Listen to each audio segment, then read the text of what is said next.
परिमित लंबाई के सीधे धारावाही तार के कारण उत्पन्न चुंबकीय क्षेत्र, यहां पर मैग्नेटिक फील्ड वो हम पाए B is equal to mu not upon 4 pi I upon capital R sine phi 1 plus sine phi 2। Finally ये फॉर्मूला मुझे मिला डेरिवेशन करने के बाद। अभी हम इसका एग्जाम्पल भी आपको बताएंगे, तो उसको हम लोग अभी सॉल्व करेंगे, तो आपको ज्यादा दिमाग में बातें बनी रहेंगी।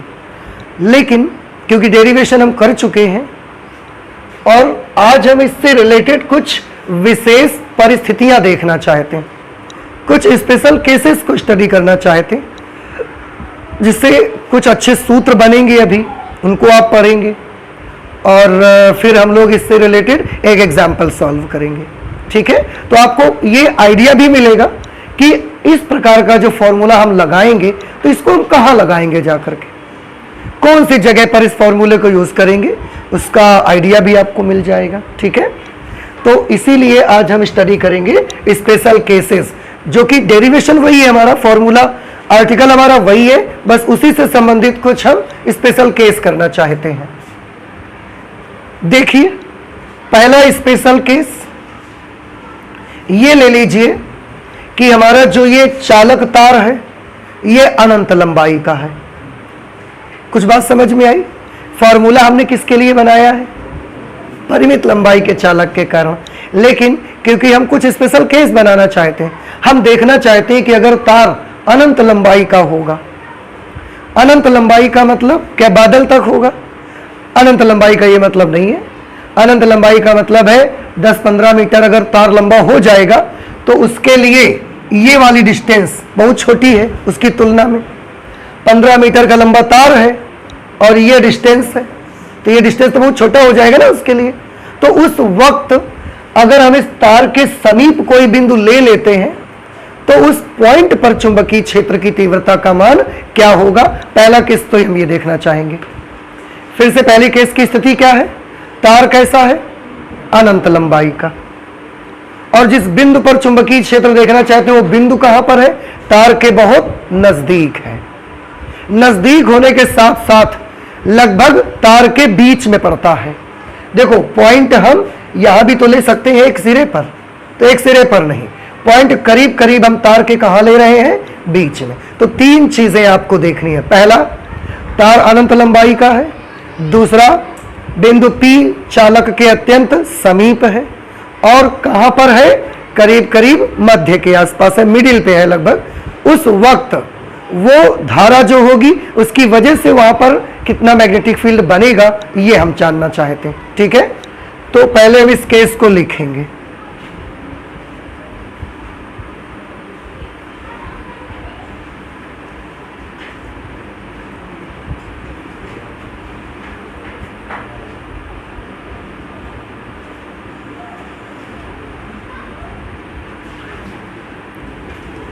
माना धारावाही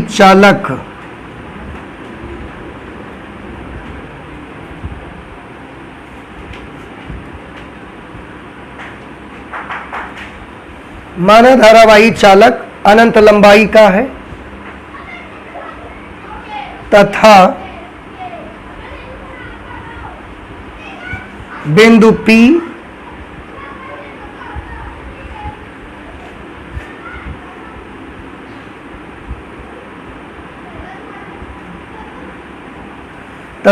P चालक के अत्यंत समीप और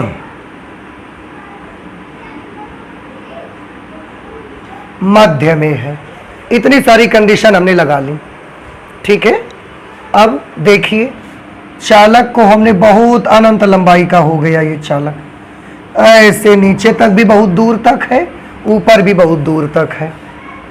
इसमें करंट आई फ्लो हो रही है और ये जो चालक है उसके करीब मिडिल पे लगभग हम ये पॉइंट ले रहे हैं जिसका डिस्टेंस कैपिटल R है। अब आप थोड़ा गौर से देखिए, जब ये कंडक्टर बहुत लंबा होगा ऊपर तक, बहुत लंबा नीचे तक होगा, इसको गौर से देखिए। जब ये अनंत लंबाई का नहीं है तब ये पॉइंट हम कहाँ मान रहे हैं? इसके नजदीक। अगर इस पॉइंट को, अभी इस पॉइंट को यहां माना है आपने, तो ये एंगल इतने इतने बड़े हैं।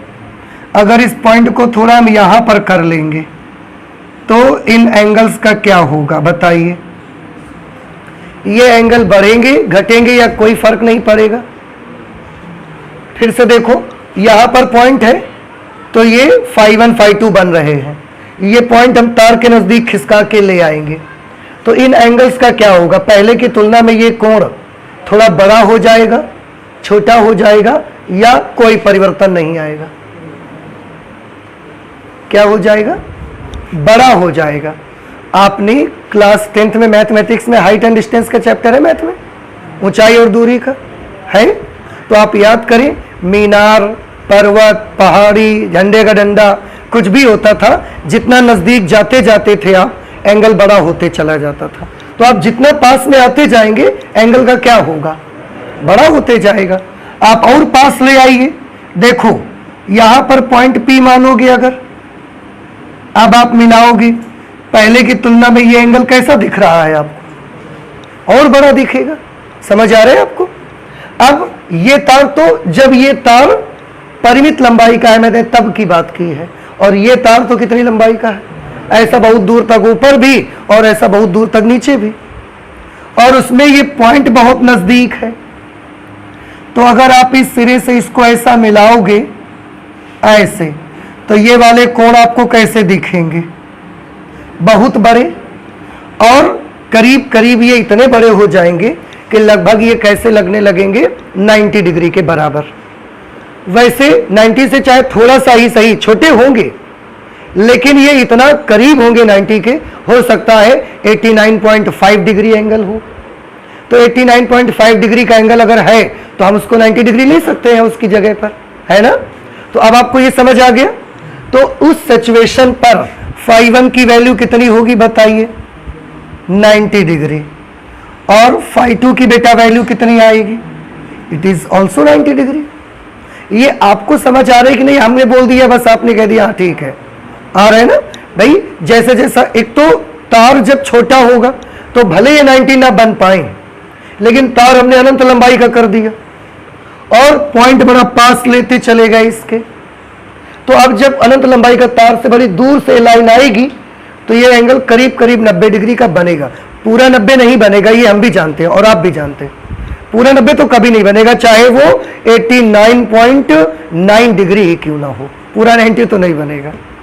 बट फिर भी अगर ये 89 पॉइंट अगर 5 डिग्री, 89.6 डिग्री, 89.7 डिग्री भी है, तो करीब करीब 90 डिग्री के बराबर है वो, हम उसको 90 डिग्री ले सकते हैं। इसलिए हमने φ1 और φ2 दोनों 90 ले लिए। इसलिए P पर चुंबकीय क्षेत्र,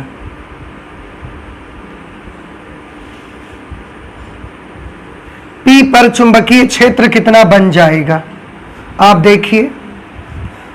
और ये वाला हमने जो पॉइंट माना है ये मिडिल में है, लगभग बीचों बीच है, थोड़ा बहुत ऊपर नीचे हो सकता है, मिडिल में है। तो magnetic field at the middle, कितना बनेगा उसी फॉर्मूले पे चलिए रखिए चल करके। μ0 upon 4 pi I upon capital R sine 90 degree plus sine 90 degree, μ0 upon 4 pi I upon R। Sine 90 की वैल्यू बोलिए 1, साइन 90 का मान 1, तो 1 प्लस 1 बेटा कितना हो गया? 2, और 2 से हमने इस 4 को कैंसिल कर दिया, तो μ0 upon 2 pi I upon R। उस वक्त चुंबकीय क्षेत्र की तीव्रता का फॉर्मूला बेटा ये आ जाएगा। मिडिल में जो मैग्नेटिक फील्ड आएगा वो μ0 upon 2 pi I upon R के बराबर चुंबकीय क्षेत्र बनेगा। समझ आ गया ये आपको? ठीक है। अच्छा, अब दूसरा केस हम लेंगे जिसमें क्या करेंगे, ये वाला पॉइंट P खिसकाते ले जाएंगे और ये जो धारावाही चालक है इसके एक सिरे के बगल में रख देंगे। अभी हमने कहा रखा है बीच में, अब कहां रखेंगे? एक सिरे के नजदीक। अब यहां देखेंगे कि इतना मैग्नेटिक फील्ड बनेगा। ठीक है, तो आप एक काम करें, इसे नोट करें, फिर हम उस पॉइंट को देखते हैं। ओके, सेकेंड केस जो हम ले रहे हैं, सेकेंड केस में देखो हम क्या मानेंगे कि माना धारावाही चालक अनंत लंबाई का है तथा जो बिंदु P है वो बिंदु P उसके एक सिरे के समीप है। ठीक, चालक अभी भी अनंत लंबाई का है और जो पॉइंट P है उसके एक सिरे के समीप है। दो सिरे हैं, एक सिरे के समीप है। ये ऐसा अनंत लंबाई का कंडक्टर है।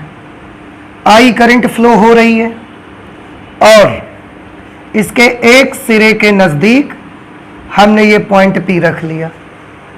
अब बताइए यहां पर φ1 और φ2 के क्या वैल्यूज आएंगे? थोड़ा ध्यान से देखिएगा सभी लोग। इसके लिए सबसे पहले क्या करना है?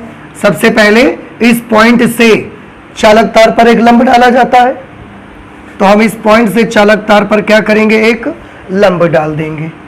यही क्या बन जाएगा? Capital R। पॉइंट से लंब डाला, कैपिटल R। फिर φ1 और φ2 बनाने के लिए आप क्या करते हो? चालक तार के दोनों सिरों से P को मिला देते हो। तो आप ये वाला, तो एक सिरा ये है, इस सिरे से P को मिलाइए। आप जब इस सिरे से, ये तो क्या हो गई हमने बनाई R, कैपिटल R, और अब हम ये लाइन बनाना चाहते हैं, एक सिरे से P को मिलाना चाहते हैं। अब हम एक सिरा ये लिया, इससे P को मिला दिया। क्या महसूस कर रहे हैं आप? कैपिटल R वाली जो लाइन है और जो ये ऊपर से लाइन ऐसे आ रही थी, अब ये दोनों लाइन एक के ऊपर एक आ गई। इसलिए ये एंगल अब कितना हो जाएगा? 0 डिग्री। तो ऊपर वाला एंगल जो बन रहा था, मतलब कि φ1, उसकी वैल्यू कितनी हो गई? 0 डिग्री। ठीक है, और इस वाले एंगल की बात करो, जब दूसरे सिरे से मिलाएंगे इसको, दूसरे सिरे से जब आप इसको मिलाएंगे, इस एंगल का क्या होगा?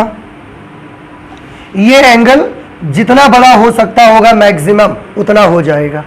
तो ये कितने तक पहुंच जाएगा? करीब करीब 90 डिग्री तक पहुंच जाएगा। आप देखो ना, लगभग ये सीधी लाइन दिख रही होगी आपको, और हमने केवल इतना लंबा तार बनाया है। अगर आप 10-12 मीटर का लंबा तार ले लोगे तो ये तो लगभग और सीधा दिखना शुरू हो जाएगा आपको, और उस वक्त ये एंगल कितने का बन जाएगा? 90 डिग्री का। तो φ1 0 डिग्री हो गया और φ2 कितना हो गया? 90 डिग्री। समझ आया आपको? अब बिंदु P पर चुंबकीय क्षेत्र,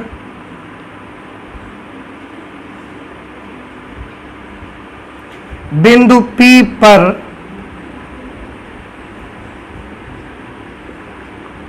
चुंबकीय क्षेत्र। अब देखो ये वाला जो बिंदु P है वो तार के एक सिरे के समीप है, इसलिए हम इसको लिख लेते हैं magnetic field at the and. एक सिरे के समीप चुंबकीय क्षेत्र कैसे निकलेगा? फॉर्मूला वही यूज होगा, φ1 की जगह 0, φ2 की जगह 90 लिखेंगे। μ0 upon 4 pi I upon capital R sine 0 degree plus sine 90 degree. ठीक है, अब ध्यान से देखो बेटा, μ0 upon 4 pi I upon R, sine 0 की वैल्यू कितनी हो गई भैया? 0, और साइन 90 की वैल्यू 1। एक में 0 जोड़ दिया तो क्या आएगा?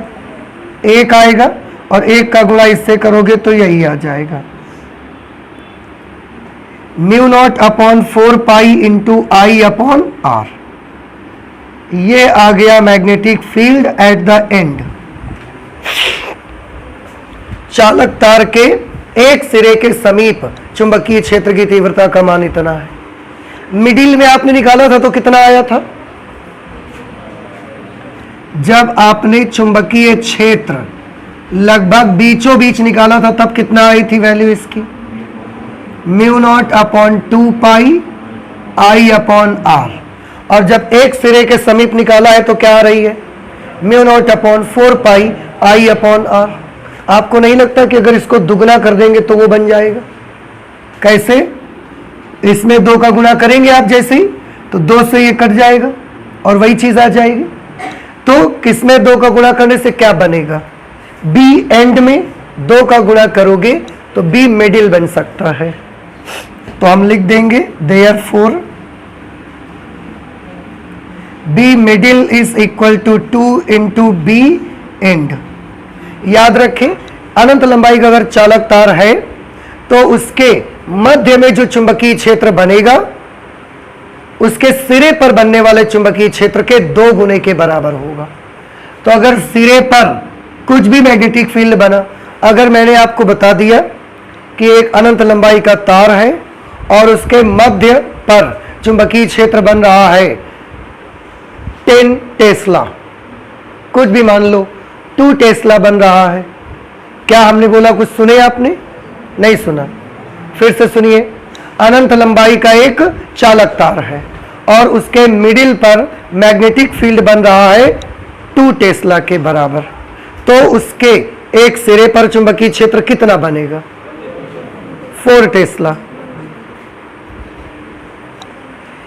बीच में जो बनता है वो किनारे वाले का दुगना होता है, किनारे वाला बीच वाले का दुगना। इसलिए तो कहते हैं, आप ध्यान से सुनते नहीं हमारी बात कभी। फिर से सुनो, बीच में बनने वाला मैग्नेटिक फील्ड सिरे पर बनने वाले मैग्नेटिक फील्ड का डबल होता है। सिरे पर अगर 2 टेस्ला बनेगा तो मिडिल में 4 टेस्ला बनेगा, क्योंकि 2 से 2 का मल्टीप्लिकेशन हो जाएगा। लेकिन अगर मिडिल में 2 टेस्ला बन रहा है तो सिरे पर जाके ये कितना रह जाएगा? 1 टेस्ला। बस। अभी भी नहीं समझ में आ पाया आपको? नहीं समझ में आया? आप देखो ना, अच्छा, एंड वाले मैग्नेटिक फील्ड, एक सिरे पर जो चुंबकीय क्षेत्र बनता है उसका दुगना जब करोगे तो मिडिल वाला चुंबकीय क्षेत्र पाओगे आप। अब अच्छा, फिर से बताइए, एक अनंत लंबाई का धारावाही चालक था, उसके एंड पर चुंबकीय क्षेत्र बना 5 टेस्ला, एंड पर, एक सिरे पर, तो बीच में कितना बनेगा? 10 टेस्ला। एंड वाले का क्या करना है? डबल, और मिडिल वाले का क्या करना है? आधा। अगर मिडिल वाला बताए कोई और एंड का पूछे तो आधा कर दो, और एंड वाला बताए मिडिल का पूछे तो। और आप जानते हैं ये बात हमको समझ में भी आती है हम सब लोगों को। कैसे? थोड़ा ध्यान से देखिएगा। अगर ये तार ऐसा था, हमने बीच में बिंदु लिया था, गौर से सुनना, अगर हमने बिंदु को मिडिल में लिया है तो इस बिंदु पर जो चुंबकीय क्षेत्र बनेगा वो चुंबकीय क्षेत्र दोनों तरफ से बन रहा है। इस मिडिल में लिया है तो आधे से इधर वाला कंडक्टर भी चुंबकीय क्षेत्र बना रहा है, इधर वाला भी चुंबकीय क्षेत्र बना रहा है। लेकिन जब आप एक सिरे पर ले लेते हो तो केवल एक साइड से ही चुंबकीय क्षेत्र बनता है जाकर के। समझ रहे हैं? तो अगर मिडिल में आप पॉइंट लेते हो तो मैग्नेटिक फील्ड दोनों तरफ से आता है, लेकिन अगर एक सिरे पर ले लेते हो तो मैग्नेटिक फील्ड केवल एक तरफ से ही आता है। और फिर से आपके मन में एक क्वेश्चन बड़ी जोर से अंदर ही अंदर कौंध रहा है, जिसको कहते हैं उमड़ रहा है, वो ये कि जब हम एक सिरे से लेते हैं तो तार लंबा भी तो हो जाता है। अगर एक सिरे पर ले रहे हैं तो इधर का तार लंबा भी तो उतना ज्यादा है। तो अब आप ये मुझे बताइए, तार लंबा होने से क्या चुंबकीय क्षेत्र ज्यादा बनता है क्या? तार के ज्यादा। फिर से सुनिए, मैंने क्या बताया आपको कि मिडिल में है तो चुंबकीय क्षेत्र किस तरफ से बनता है, किस तरफ से आता है? इधर से भी आ रहा है, इधर वाली करंट से भी चुंबकीय क्षेत्र बन के आ रहा है। क्लियर? ओके। जब एक सिरे पर लेते हो तो ऊपर तो इसके तार है नहीं ना, पूरा का पूरा कंडक्टर का है नीचे, तो केवल एक साइड से ही मैग्नेटिक फील्ड जाता है। इसलिए मिडिल में दोनों साइड से मैग्नेटिक फील्ड आता है, एंड में केवल एक साइड से मैग्नेटिक फील्ड बनता है। इसलिए मिडिल वाला डबल बनेगा, एंड वाला मिडिल वाले का हाफ बनेगा। जैसे ही मैंने बताया आपके मन में क्वेश्चन उमड़ा कि जब मिडिल में होता है तो तार की लंबाई आधी आधी बट भी तो जाती है, और जब सिरे पर पहुंचते तो इधर का तार कितना लंबा होता है, तो मैग्नेटिक फील्ड तो उतना ही आना चाहिए। लेकिन ऐसा नहीं है। तार ज्यादा लंबा हो जाने से क्या मैग्नेटिक फील्ड ज्यादा बनेगा? कभी नहीं बनेगा।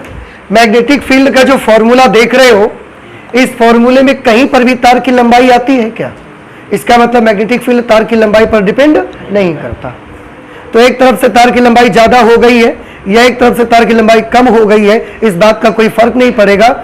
मिडिल पर मैग्नेटिक फील्ड जो बनेगा वो एक सिरे वाले मैग्नेटिक फील्ड से हमेशा कैसा रहेगा, 2 गुना रहेगा। अब ध्यान बना रहेगा आपको।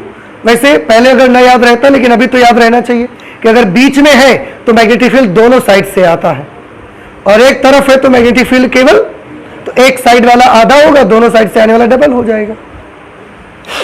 यह बना लिया हमने। इसी फॉर्मूले की मदद से हम चाहें तो इसकी अक्ष पर यहां पर एक बिंदु मान करके भी एक्सिस पर एक पॉइंट मान लेंगे, और उस एक्सिस पर जब पॉइंट मानेंगे तो वहां पर भी हम चुंबकीय क्षेत्र कैलकुलेट कर सकते हैं। वैसे बायो-सेवर्ट का लॉ जब हमने पढ़ा है तो अक्ष पर चुंबकीय क्षेत्र हमने पहले से ही निकाल लिया है। कितना होता है अक्ष पर चुंबकीय क्षेत्र? 0। Very good. आप चाहो तो यहां भी निकाल सकते हो। जब आप इस पॉइंट को अक्ष पर लोगे, उस वक्त जब आप इस सिरे से इसको मिलाओगे, फिर इस सिरे से इसको मिलाने जाओगे, तो φ1 और φ2 में से एक कोण को 0 डिग्री मान लिया जाएगा और दूसरे कोण को 180 डिग्री माना जाएगा, क्योंकि बिल्कुल विपरीत दिशा से मिलाने जा रहे हैं हम उसको। तो एक एंगल कितना माना जाएगा? φ1 0 डिग्री, और दूसरा कितना माना जाएगा? 180 डिग्री। समझ आई बात आपको? ओके। अब अगर φ1 0 डिग्री हो गया तो sin 0 की वैल्यू बताओ, 0, और φ2 180 हो गया तो sin 180 का मान बताओ, 0। 0 प्लस 0 0, और 0 को हम इससे मल्टीप्लाई करेंगे, मैग्नेटिक फील्ड कितना आएगा? 0।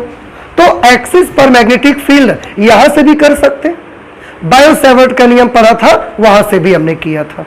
आप चाहें तो आप नोट कर सकते हैं थर्ड पॉइंट पर।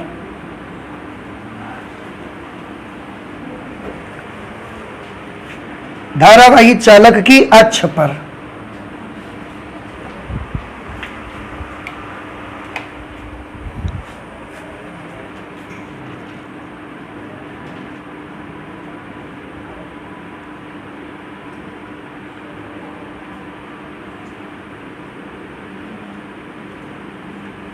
धारावाही चालक की अक्ष पर अगर आप पॉइंट ले लेंगे तो उस समय φ1 0 डिग्री माना जाएगा और φ2 180 डिग्री माना जाएगा।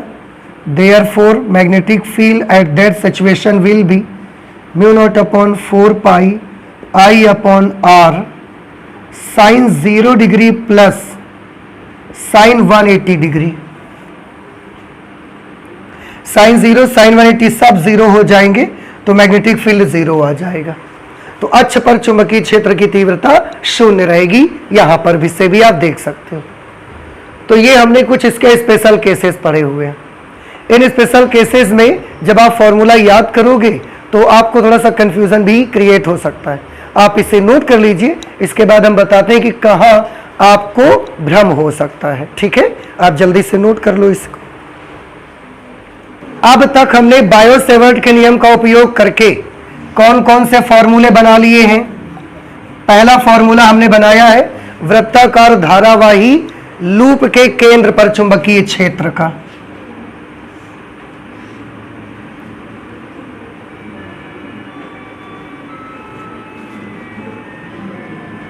वृत्ताकार धारावाही लूप के केंद्र पर चुंबकीय क्षेत्र का फॉर्मूला क्या आया था, याद है किसी को? μ0/2 I/r। वहां पर हमने उसकी रेडियस स्मॉल r मानी हुई थी। अगर हम कैपिटल R मान लेते तो यहां कैपिटल R आने लगता। थोड़ी देर के लिए मान लो कि रेडियस कैपिटल R है। ठीक है। दूसरा हमने क्या बनाया है बायो-सेवर्ट के नियम का उपयोग करके? परिमित लंबाई के धारावाही चालक के कारण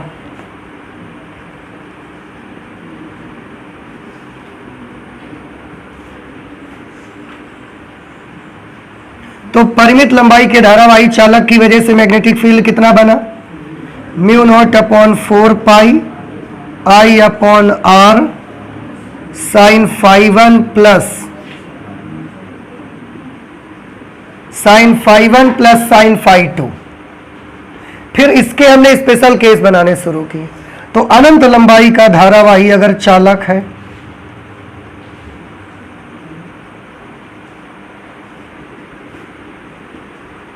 अनंत लंबाई का धारावाही चालक। उसमें दो केस बने, एक मिडिल पर क्या फॉर्मूला बनेगा, तो वो बना mu not upon 2 pi I upon R, और एंड पर क्या फॉर्मूला बना, mu not upon 4 pi I upon R. ठीक है, इतने सारे फॉर्मूले बने। इसमें आपको दो फॉर्मूले में हो सकती है, आप कभी भी धोखे से भी गलती नहीं करिएगा। किसमें, एक इस फॉर्मूले पे और एक इस फॉर्मूले में। वृत्ताकार धारावाही लूप का है mu not upon 2 I upon R, और अनंत लंबाई का धारावाही चालक की वजह से है mu not upon 2 pi I upon R. बच्चों से ये गलती हो जाती है, इसलिए मैंने आपको ये फॉर्मूला दिखाया कि देख लो, दोनों आपके सामने लिखे हुए, आपसे गलती नहीं होनी चाहिए। वृत्त वाले फॉर्मूले में पाई नहीं आएगा और अनंत लंबाई के धारावाही चालक के सूत्र में पाई आएगा। मैंने तो इसको ऐसे याद कर लिया था कि वृत्त में क्या आएगी, परिधि। परिधि में 2 पाई आर आता है, लेकिन इसके सूत्र में पाई नहीं आएगा। तो परिधि में पाई आता है पर इसके सूत्र में पाई नहीं आएगा। और ये पाई किस में आएगा, ऋज रेखी धारावाही चालक में आएगा पाई। याद रहेगा। तो स्टूडेंट से सबसे ज्यादा कंफ्यूजन इन दो फॉर्मूलों में बनती है। ठीक है, आप इसको याद रखिएगा। हम चाहें तो इस पर बेस्ड एक क्वेश्चन भी सॉल्व कर सकते हैं, और आप देखो ध्यान से कि इस फॉर्मूले का यूज कहाँ और कैसे कर पाएंगे हम। उसके लिए मैं एक क्वेश्चन लिखता हूं और आप उसको, हम सब लोग मिलकर उसे सॉल्व करेंगे। ठीक है, क्वेश्चन,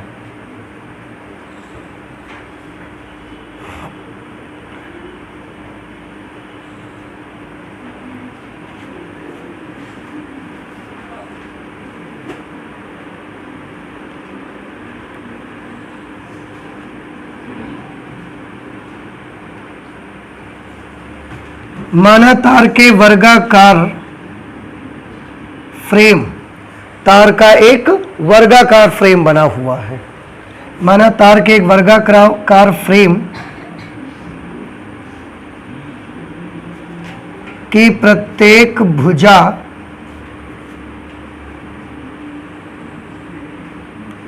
ए सेंटीमीटर है या ए मीटर है, कुछ भी आप मान लीजिए। माना तार के वर्गाकार फ्रेम की प्रत्येक भुजा ए सेंटीमीटर है तथा प्रत्येक भुजा में बहने वाली धारा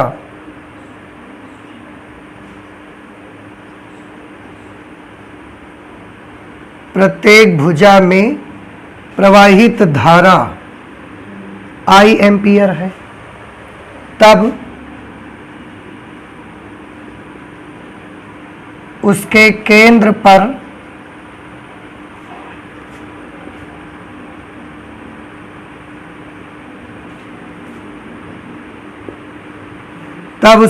पर चुंबकीय क्षेत्र की तीव्रता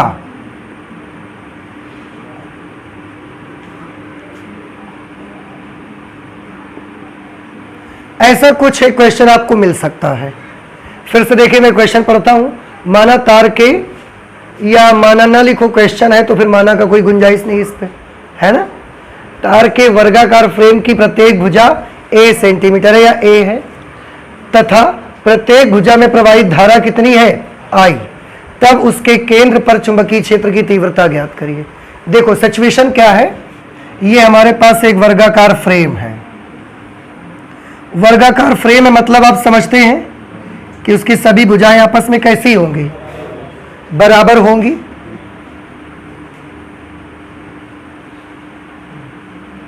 ये वो वर्गाकार फ्रेम है और हर भुजा कितनी कितनी है, ए और ए, और इसकी हर भुजा में आई एम्पियर की करंट फ्लो हो रही है। एक तरफ से हमने करंट फ्लो करवा दी आई, तो इसमें ऐसे गई करंट, फिर इसमें ऐसे करंट जाएगी, इसमें ऐसे करंट आएगी और इसमें ऐसे करंट जाएगी। तो इस तरीके से ये करंट फ्लो होना स्टार्ट हो गई।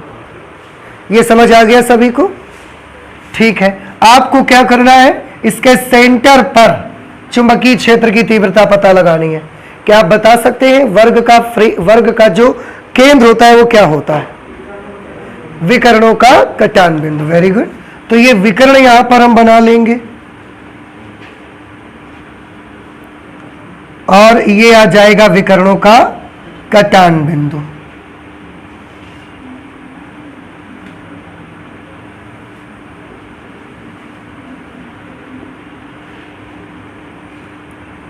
तो ये सेंटर आ गया। अगर ये सेंटर है तो इस पर चुंबकीय क्षेत्र की तीव्रता आपको मालूम करनी है। अब ध्यान से देखिए बेटा, ये जो करंट इस पे फ्लो हो रही है, इस करंट की वजह से इस पर चुंबकीय क्षेत्र बनेगा। ये जो करंट फ्लो हो रही है इसकी वजह से यहां पर चुंबकीय क्षेत्र बनेगा। फिर ये जो करंट फ्लो हो रही है इसकी वजह से भी यहां चुंबकीय क्षेत्र बनेगा। फिर ये जो करंट फ्लो हो रही है इसकी वजह से भी यहां चुंबकीय क्षेत्र बनेगा। अब हमको क्या करना है, सबसे पहले डायरेक्शन देख लो, डायरेक्शन कहीं अपोजिट तो नहीं हो जाएंगी, क्योंकि अगर डायरेक्शन अपोजिट हो जाएगी चुंबकीय क्षेत्र की तो फिर वो चुंबकीय क्षेत्र एक दूसरे को क्या कर सकता है, कैंसिल भी कर सकता है। तो हमने क्या किया, इस वाली करंट की वजह से यहां पर चुंबकीय क्षेत्र की दिशा चेक करो। करंट की तरफ हमने थंब कर दिया, ऐसे उंगलियां मोड़ दिया, किस दिशा में, अंदर की ओर। इस वाली करंट की वजह से तो हाथ को ऐसा करोगे करंट की दिशा में ऐसे, और उंगलियां नीचे, फिर मोड़ दीजिए, किस तरफ इशारा करती हैं, अंदर की तरफ। तो इस वाली करंट की वजह से यहां जो चुंबकीय क्षेत्र बनेगा वो भी बोर्ड के तल के लंबवत अंदर की ओर। इस करंट के कारण फिर अंगूठा कर दिया करंट की दिशा में और उंगलियां फोल्ड कर दिया अंदर की तरफ। इस करंट की वजह से भी आप ऐसा सेट करो, अंदर की वजह से। तो चार भुजाएं हैं और चारों भुजाओं में जो भी करंट फ्लो हो रही है उसकी वजह से यहां पर चुंबकीय क्षेत्र जो चारों बनेंगे वो सब एक ही दिशा में रहेंगे और बोर्ड के तल के लंबवत अंदर की ओर रहेंगे। तो हमें कोई प्रॉब्लम नहीं, हम एक काम कर लेते हैं, इसकी वजह से, इसकी वजह से, इसकी वजह से और इसकी वजह से चुंबकीय क्षेत्र सेंटर पर निकाल लो और इसके बाद सबको आपस में क्या कर देना, जोड़ लो। चार चुंबकीय क्षेत्र लेकिन निकालने पड़ेंगे, इसके कारण, इसके कारण, इसके कारण और इसके कारण। ठीक है, पहले एक की वजह से निकालो, इसकी वजह से निकालते हैं और ये इसका कुछ नाम रख देते हैं, ए बी, बी नाम मत लीजिए, पी क्यू आर और एस, ये फ्रेम है। भुजा पी क्यू के कारण बिंदु सी पर हम चुंबकीय क्षेत्र निकालना चाहते हैं। अब आप गौर से देखिए यहां पर कौन सा सूत्र लगाएंगे। क्या आप वृत्ताकार कॉइल की वजह से केंद्र पर बनने वाला चुंबकीय क्षेत्र का सूत्र लगाएंगे? नहीं, क्यों, यह वृत्ताकार कॉइल थोड़ी है। तो फिर आप अनंत लंबाई के धारावाही चालक के कारण बनने वाले चुंबकीय क्षेत्र का सूत्र लगाएंगे? आंसर है वो भी नहीं लगा सकते। क्यों? क्योंकि ये लंबाई अनंत थोड़ी है, ए सेंटीमीटर का तार है ये, तो लंबाई इसकी कैसी है, निश्चित है, लंबाई इसकी परिमित है, इसलिए परिमित लंबाई वाला सूत्र लगेगा। परिमित लंबाई की वजह से चुंबकीय क्षेत्र का जो सूत्र लगेगा उसमें तो हमें कुछ बातें मालूम रहनी चाहिए। कैपिटल आर मालूम होना चाहिए, φ1 मालूम होना चाहिए, φ2 मालूम होना चाहिए, ये सब चीजें पता होनी चाहिए और आई मालूम होना चाहिए। तो आई तो मालूम है खैर हमको कि आई इसमें आ रही है, उसके लिए हमें कैपिटल आर, φ1 और φ2 तीन चीजें और चाहिए। कैपिटल आर क्या होगा, इस पॉइंट से इस पर एक लंब डाल दो, इस पॉइंट से इस पर एक लंब डाल दो, ये डिस्टेंस कितनी आ जाएगी, कैपिटल आर हो जाएगी डिस्टेंस। क्या आप बता सकते हैं कि कैपिटल आर की वैल्यू इस चित्र के मुताबिक कितनी आनी चाहिए, a/2। Very good. देखो पूरी ये भुजा कितनी लंबी है, a, तो ये तो आधा ही लिया, तो आधा लिया तो r किसके बराबर आएगा, a/2। या हम इसको यहां नहीं लिखते हैं, हम इसको यहां सॉल्यूशन करने में लिख देंगे, r is equal to a/2। क्या आपको समझ आ गई ये बात? अच्छा, और क्या चाहिए बताइए, I, तो I के बारे में हमने बताया, I तो हम जानते हैं कि करंट है, और क्या बचा, φ1 और φ2।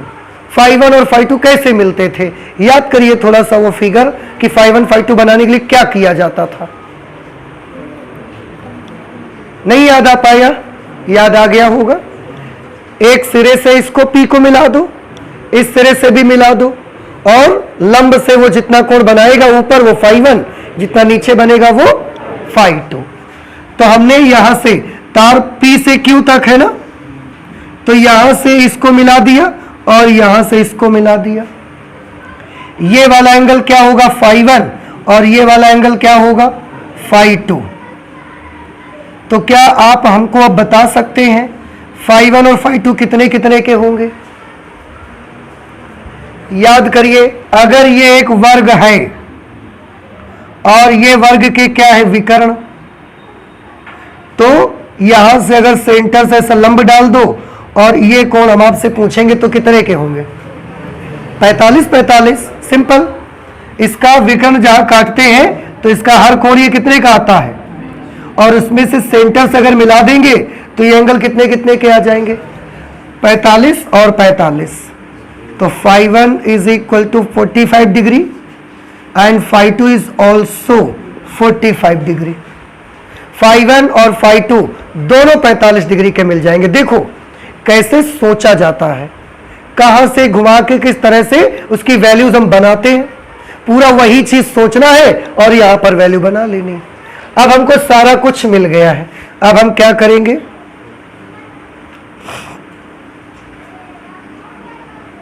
चालक PQ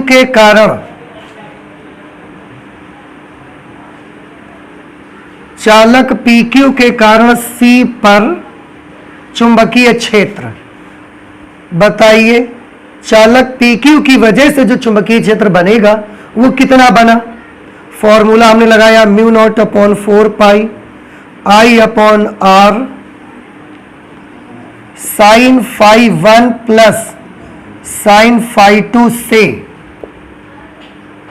μ0/4 πI/a/2। r की वैल्यू लिख दी हमने a/2। sin 45 plus sin 45, sin 45 का मान 1/√2 प्लस 1/√2। ये μ0/4 π, ये नंबर पलट जाएगा। 2I/a, ये 1/√2 1/√2 हो जाएगा 2/√2। √2 से इस 2 को कैंसिल करेंगे तो यहाँ क्या आ जाएगा? √2। तब तक इस 2 से हम इस 4 को कैंसिल कर सकते हैं 2 टाइम्स में। वैल्यू आ जाएगी μ0/2 π, μ0/2 π, और ये क्या हो गया? √2I/a।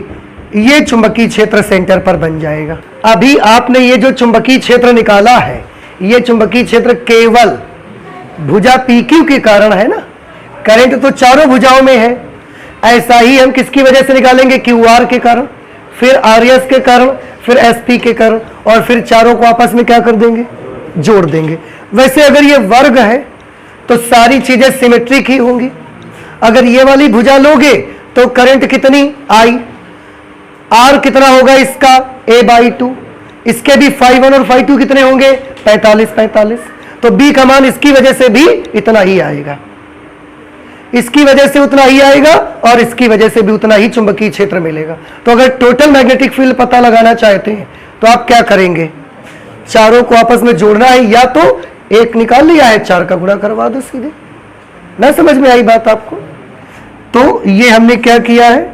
ये मैग्नेटिक फील्ड है ड्यू टू साइड PQ, भुजा PQ के कारण चुंबकीय क्षेत्र। अब संपूर्ण वर्गाकार फ्रेम के कारण